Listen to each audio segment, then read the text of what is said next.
오늘 저희와 함께 살펴볼 자료는요. 어쩌면 이름은 세상에서 가장 유명한 여성 중 한 명일 사라에 대한 인물 보고서입니다. 네, 다들 아브라함의 아내, 이삭의 어머니 이 정도로만 알고 계실 텐데요. 저희 앞에 놓인 이 자료들을 보니까요. 열국의 어머니라는 그 거창한 칭호 뒤에 가려진 한 인간의 굉장히 복잡하고 또 극적인 삶이 생생하게 드러나 있더라고요. 맞아요. 그래서 이번 탐구의 목표는 아주 명확합니다. 그냥 성인으로 박제된 사라가 아니라 믿음과 의심, 또 순종과 질투 사이에서 고뇌했던 한 입체적인 인물로서의 사라를 만나보는 거죠. 네, 사실 이 자료들을 쭉 관통하는 가장 흥미로운 지점이 바로 그거예요. 사라를 결코 완벽한 인물로 그리지 않는다는 점. 오히려 신에 대한 정말 큰 믿음을 가졌는데 바로 그 믿음 때문에 더 큰 조급증이나 인간적인 실수에 빠져드는 그 모습을 아주 적나라하게 보여주거든요. 아이러니네요, 어떻게 보면. 그렇죠. 오늘은 바로 그 아이러니, 그 위태로운 경계선 위에 서 있던 사라의 선택들을 한번 집중적으로 파헤쳐보려고 합니다. 좋습니다. 그럼 어디서부터 시작해볼까요? 저는 그녀의 이름부터가 참 흥미롭더라고요. 우리가 아는 사라가 원래 이름이 아니었다고요. 네, 시작점으로는 아주 좋네요. 태어났을 때 이름은 사레였어요. 사례. 그 뜻이 나의 공주. 그러니까 아주 개인적이고 한 가정 안에서의 귀한 딸, 딱 이 정도의 의미를 갖죠. 그런데 훗날 신이 나타나서 그녀의 이름을 사라로 바꿔주는데 이건 열국의 어머니, 다시 말해 모든 민족의 왕비라는 뜻이에요. 와, 스케일이 완전히 달라지네요. 그렇죠. 한 개인의 정체성에서 이제 공적이고 역사적인 인물로 그 역할이 확장되는 순간이군요. 정확합니다. 이건 단순한 계명이라기보다는 그녀의 삶에 주어진 어떤 사명을 선포하는 사건, 이렇게 볼 수 있죠. 신학적인 용어로 이걸 구속사의 관점에서 본다고들 하는데요. 쉽게 말하면 이런 거예요. 신이 인류를 위해 그려나가는 거대한 역사라는 그림이 있다면 사라의 이름이 바뀌는 순간은 그녀가 그 그림의 아주 중요한 첫 조각으로 공식 임명되는 장면, 딱 그런 셈이죠. 그리고 자료에 보면 그녀가 남편 아브라함하고 이복남매였다는 사실도 나오는데 현대적인 관점에서는 좀 충격적일 수 있잖아요. 그렇죠. 하지만 당시 고대 근동의 문화에서는 사실 흔한 일이었습니다. 가문의 혈통이나 재산을 지키기 위한 일종의 전략적인 결혼 형태였죠. 그렇군요. 근데 이게 또 중요해요. 이 사실이 사라가 얼마나 당대의 문화와 관습에 깊이 젖어있던 인물인지를 보여주는 단서이기도 하거든요. 그녀가 이후에 저지르는 그 결정적인 실수도 바로 이 당대의 상식에 발목을 잡힌 결과라고 볼 수 있습니다. 그 지점은 잠시 후에 더 깊이 다뤄보면 정말 재밌겠네요. 자, 이름과 출신 배경을 살펴봤으니 이제 그녀가 살았던 시대로 한번 들어가 보죠. 네. 자료를 읽으면서 제가 가장 인상 깊었던 건 이 사람의 삶의 정착이라는 단어가 아예 없었다는 점이에요. 평생을 텐트에서 살았다는 건데 이게 정신적으로 얼마나 힘들었을까요? 상상 이상이었을 겁니다. 자료에서 그녀가 떠나온 곳을 발달된 우르왕조 문명이라고 명시하고 있잖아요. 네. 이게 그냥 시골에서 도시로 이사가는 수준이 아니에요. 당시 세계 최고의 인프라와 법률 시스템, 문화가 집약된 그러니까 오늘날의 뉴욕이나 런던 같은 곳을 버리고 아무것도 없는 광야로 들어간 겁니다. 와, 모든 것이 예측 가능하고 안정된 세계에서 내일 당장 마실 물과 음식을 걱정해야 하는 세계로 그냥 전져진 거군요. 맞습니다. 법도 경찰도 의사도 없는 곳이죠. 주변은 언제든 자기들을 약탈할 수 있는 유목부족들로 가득 차 있고요. 불안했겠네요, 정말. 그렇죠. 심지어 이런 극도의 불안 속에서 남편 아브라함은 2번이나 자기 목숨을 구하려고 사라를 누이라고 속여서 다른 왕에게 보내기까지 하잖아요.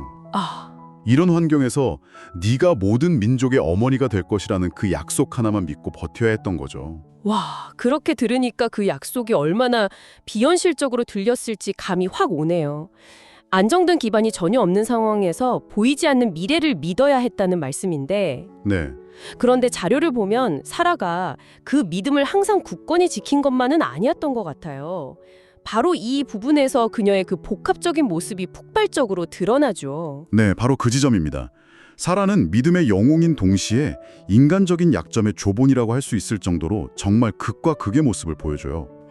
한편으로는 의학적으로는 절대 불가능한 89세의 나이에 아이를 낳을 것이라는 그 약속을 결국 믿음으로 이뤄낸 믿음의 조상으로 그려지죠. 하지만 바로 동시에 그 약속이 너무 더디게 이루어지니까 기다림을 참지 못하고 인간적인 방법을 동원하잖아요. 그렇죠. 자신의 여종 하갈을 남편에게 들여보내서 아들을 대신 낳게 하는 장면은 정말 뭐랄까 너무나 인간적이어서 공감이 가면서도 또 안타까웠어요. 그 결정이 바로 제가 아까 말씀드렸던 당대의 상식에 기댄 행동이었던 거예요. 당시 문화에서는 아내에게 아이가 없을 경우 여종을 통해서 대를 잇는 것이 합법적이고 아주 흔한 해결책이었거든요. 네네. 그러니까 사라는 신의 그 비상한 약속을 기다리기보다는 눈앞의 현실적인, 인간적인 해결책을 선택한 거죠. 신이 약속을 잊으셨나? 그럼 내가 좀 도와드려야겠다. 약간 이런 식의 조급함이 아니었을까 싶어요. 하지만 그 합리적인 선택이 결국 끔찍한 결과를 낳게 되죠. 네. 자료를 보면 하갈이 임신하자마자 사라를 멸시하기 시작하고 사라는 그걸 또 참지 못하고 하갈을 막 학대해서 도망치게 만들고요. 본인이 시작한 계획인데 그 결과는 감당하지 못하는 모습이에요. 여기서 사라의 또 다른 약점인 질투, 그리고 좁은 성품이 드러나는 거죠. 그리고 이 갈등은 나중에 약속의 아들 이삭이 태어난 후에 정점을 찍습니다. 하갈의 아들 이스마엘이 어린 이삭을 막 놀리는 걸 보고는 그 둘을 당장 광야로 내쫓으라고 남편에게 요구하거든요. 아이와 엄마를 사막으로 내쫓는다는 건 너무 가혹하게 들리는데요. 그 가혹함이 바로 이 이야기의 핵심입니다. 아, 정말요? 네, 사라의 행동은 모성애와 질투, 그리고 내 아들만이 유일한 상속자여야 한다는 강한 집념이 뒤섞인 아주 인간적인 반응이었어요. 하지만 이 개인적인 감정의 폭발이 우리가 상상할 수도 없는 거대한 역사의 분기점이 되었다고 자료는 지적합니다. 역사의 분기점이요? 네, 이스마엘은 훗날 아람 민족의 조상이 되거든요. 그래서 이스라엘과 아람 민족 간의 그 기나긴 갈등의 뿌리가 바로 이 가정 불화에서 시작되었다고 보는 시각이 많습니다. 와, 한 개인의 조급함과 질투가 민족 갈등의 씨앗이 되었다. 정말 엄청난 이야기네요. 그런데 이 사건을 신학적으로는 또 다르게 해석한다고요? 네, 아주 중요한 지점입니다. 육신을 따라 난 자, 약속을 따라 난 자, 뭐 이런 개념이 나오던데요? 네, 이 지저분해 보이는 가족사가 단순한 막장 드라마가 아니라 후대 신학자들에게는 굉장히 중요한 상징적인 사건으로 해석돼요. 아, 상징이요? 네, 여기서 이스마엘은 인간의 계획과 노력, 즉 육신으로 얻은 결과를 상징합니다. 합리적이고 눈에 보이고 예측 가능한 결과물이죠. 그렇다면 반면에 이삭은 인간의 능력을 초월한 오직 신의 약속에 대한 믿음으로만 얻을 수 있는 결과, 그러니까 영적인 결과를 상징하는 거군요. 바로 그거죠. 그래서 사라가 이스마엘과 하갈을 내쫓은 행위는 비록 인간적으로는 잔인해 보이지만 상징적으로는 인간의 계획과 신의 계획은 한 집에서 공존할 수 없다는 걸 보여주는 사건으로 해석이 되는 겁니다. 하늘의 유업은 인간의 노력으로 쟁취하는 게 아니라 약속을 믿는 자에게 주어진다. 이런 메시지를 담고 있다는 거죠. 이 해석이 이후 기독교 사상에 엄청난 영향을 미쳤습니다. 와, 정말 흥미롭네요. 지극히 개인적이고 감정적인 선택이 그렇게 거대한 신학적, 역사적 의미를 갖게 되다니요. 그렇죠. 천사가 아들을 낳을 거라고 했을 때 사라도 속으로 웃었다는 장면이 있잖아요. 내가 늙었고 내 남편도 늙었는데 어떻게 그런 일 하면서요. 네네. 그러다 들키니까 당황해서 안 웃었다고 거짓말까지 하고요. 그 장면이야말로 사라의 복합적인 내면을 가장 잘 보여주는 순간이라고 생각해요.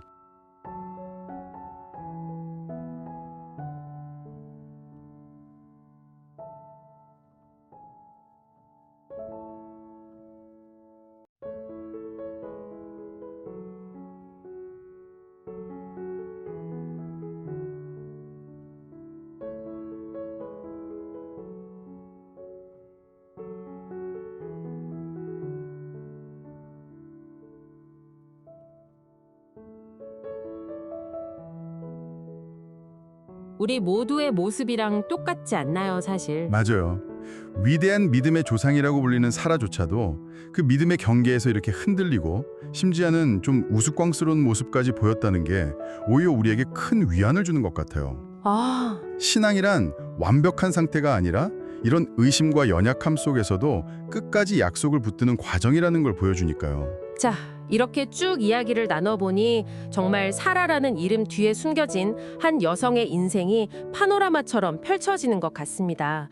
위대한 사명과 아주 인간적인 실수가 공존했던 삶이네요. 네, 그래서 자료는 사라를 두 가지 측면에서 동시에 평가합니다.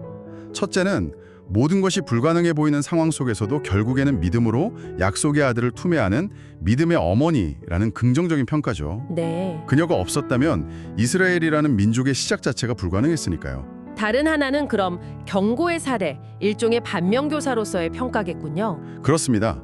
신의 때를 기다리지 못하고 조급하게 인간의 방법을 동원했을 때 그 결과가 얼마나 비극적이고 또 오래 지속되는 상처를 남기는지를 보여주는 경고의 사례이기도 한 거죠. 아, 그녀의 선택은 단지 가정 불화로 끝나지 않고 오늘날까지 이어지는 민족과 종교 갈등의 역사적 단초를 제공했으니까요. 결국 사라는 우리에게 믿음의 위대함과 동시에 인간적인 조급함이 갖는 그 파괴적인 힘을 동시에 보여주는 거울 같은 존재다, 이렇게 볼 수 있겠네요. 완벽한 요약입니다.